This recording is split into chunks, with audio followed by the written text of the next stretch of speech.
You are tuned to Kennett Zenith Cablevision. Thank you for watching. It's time for talk. Each evening at this time, Monday through Friday, Rosemary interviews local personalities and others who bring items of interest to this community. Time for Talk is a community betterment service designed to cooperate with our local community betterment program. Tonight, Rosemary takes us by means of portable camera out of our studios and maybe into your neighborhood. And now, it's time for talk. You remember the night when they said it was going to get down to 30 degrees? Well, do you know where we were? We're out here at Lake Jerry Paul, and there are whitecaps on this water.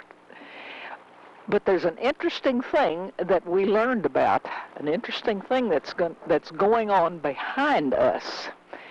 And we're going to let you in on it because they've been stunning fish.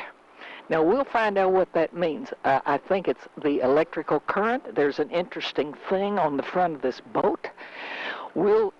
You'd really need to hear it from the horse's mouth, from someone who really knows what they've been doing and what they're counting. So we'll find out. Bluegill, it's 6'4". It's not too bad for 1-year-old fish. Another 6'4". Now, does the size, what size were they when you put them in? The bluegill were 1 to 2 inches. The bass were probably 1 to 3 inches. There might have been some 4 inches. And so, okay, and so would you say, is this healthy? Is it great? Is it average?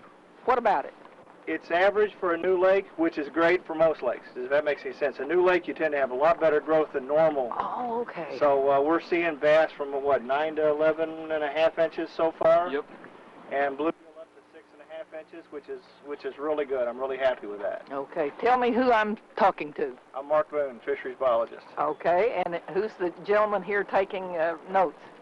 Chet Heinman, fisheries assistant. All right. And the gentleman here is standing with his foot on the boat holding them in is? I'm Rob Benson. I'm the area manager for down here. Okay. And Lyman Skiles, everybody knows. Hi. Lyman, you didn't bring many clothes out, did you?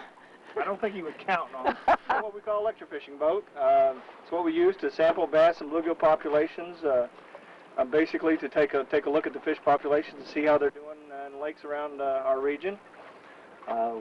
We've got positive electrodes on the front end. The boat's a negative electrode. We got gasoline-powered generator, a control box which regulates the kind and amount of electricity we put in the water. The fish basically are stunned in the front of the boat. The guys in the front dip the fish up and put them in this tank full of water with an aerator. And when we get fair numbers of fish in the tank, we start measuring them and then putting them back. Okay. And how many times will you go out and stun the fish? We generally do it once each spring. Okay. We will be out for several more hours tonight. We'll probably catch several hundred bass and at least several hundred sunfish, and who knows what else is in here. Now, is this the best time of day to do this? Generally, nighttime is the best time. In some lakes, daytime is okay. Okay, but now why? We're going to do day and night to compare to see if it makes a difference. Okay, so what time did you start here this afternoon? About a half an hour ago. This is the first batch? Yep. We probably got 40 or 50 bass easily. Now, what are you not seeing that you thought you would see more of? Well, it's a little too early to say, but we thought we'd see a whole lot of different kinds of fish that we didn't stock in here. So So this is good? If we don't see those fish, yeah. I mean, buffalo, grinnell, those kind of things we didn't put in here. Now, I saw a big goldfish. Yeah, we have got a couple goldfish. There's one of them. Now, what do you think? What about that? How did it get in here? Well, either it was somebody used it for bait and it got away, or somebody emptied their aquarium, or just wanted to play a prank on us. I don't know. It's hard to say. All right, now but, we would appreciate people not stocking the lake with fish. We'll take care of that, and of course the ones that are in here will reproduce naturally and produce plenty more fish. Are you getting any catfish? We don't shock catfish very well with this. Why not? It basically only shocks scaled fish.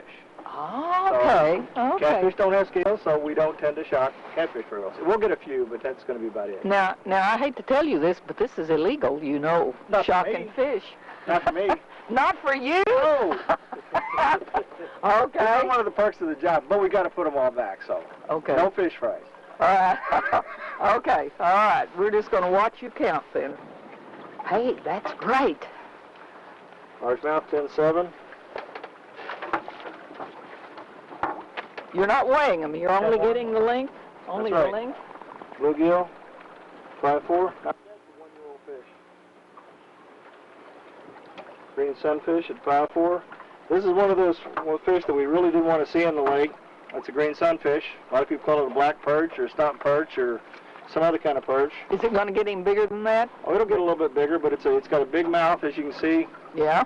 And it's not real bad, but it competes with bass and bluegill for food, and so we just don't like to see them in here if we can keep them out. But they're pretty common in just about every lake there is. So Okay, so how do they get there?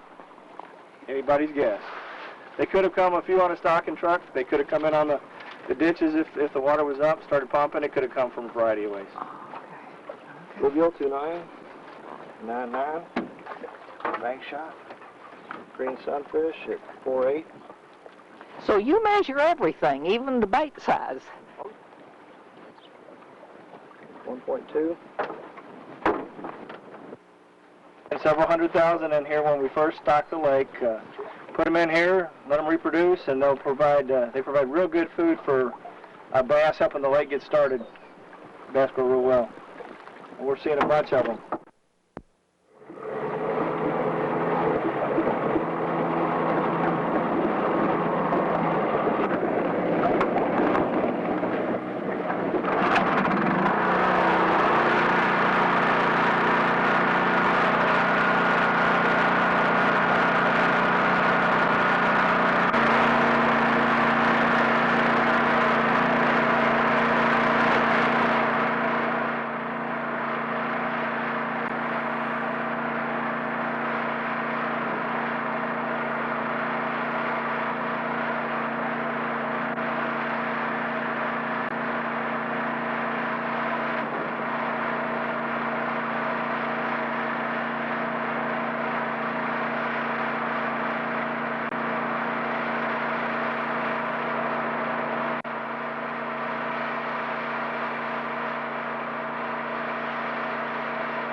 How you like this way of fishing? Beats spinner-based, doesn't it? It's a good way to sample a fish population. As you can see, we're getting all different sizes of bass and sunfish and minnows and pretty much everything that's along the shoreline.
All right, now, the boat is back. They've only been gone about 10 minutes.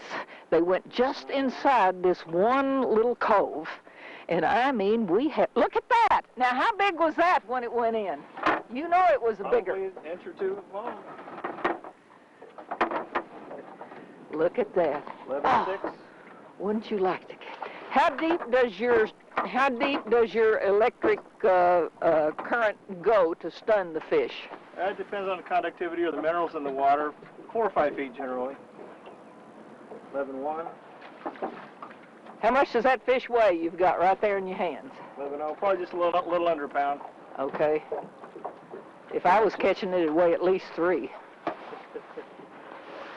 11.9. Look at that. They're getting almost where they can keep them, ain't they? Bluegill. 6.4. Not bad for 1-year-old fish.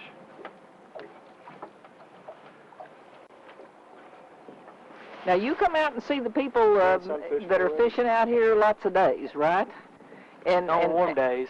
Okay, and is the lake really being used?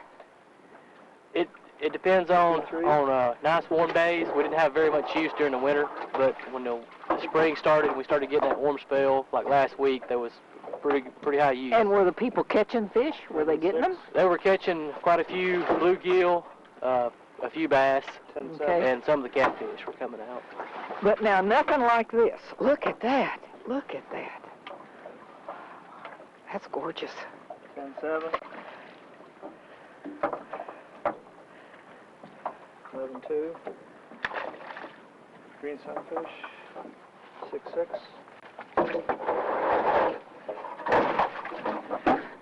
So you're going to have to get your fishing pole and your... No excuse now to say that there's no fish in here. Oh, lands, that's great. 11.1 bass. You're going to have to get your fishing pole and your 10.7. worms and head out here. Now, how many lakes do you have that you are counting fish in? Oh, in our region, there's probably 15 or 20. I couldn't tell exactly. Okay. On any of them, are you having any real problem? And what would a real problem be in a lake? Well, sometimes we have too many bass in a lake, Trail of Tears, Mountain Lake. There's too many bass produced, and they just don't grow well. So 10, 11 inches is about the biggest you can expect to catch there. Now, what's the reason for that? They reproduce too many, and there's not enough harvest. People don't take enough out because, believe it or not, some harvest of bass is good. Catch and release is good in some situations, but not always. So on those lakes, do you let it be known that they are to catch them and keep them? If you look at the regulations that we have on a particular lake, it can tell you what the biologists would like you to do. If there's a minimum lake limit, like 12 or 15 inches, then we're trying to protect all the fish up to that size. If there's a slot length limit, say 12 to 15 inches, then you have to turn back the fish between 12 and 15 inches, but we allow the harvest of the smaller fish. That tells you that the lake can stand taking some of the few smaller bass out. One thing I would say is that there is a limit of 15 inches on bass. You must turn them back. So if you catch a bass less than 15 inches long, please turn it back. That way they'll have a chance to get larger and then establish the population. Show me, have you got anything in there that's approximately 15? No, not yet. Okay. They're not that big yet. Okay, all right. So we haven't found any bass yet that would be a keeper in this lake. Oh, really? Oh, No, I thought nothing so a far. couple of those you had looked... 11, 12, 13 inches.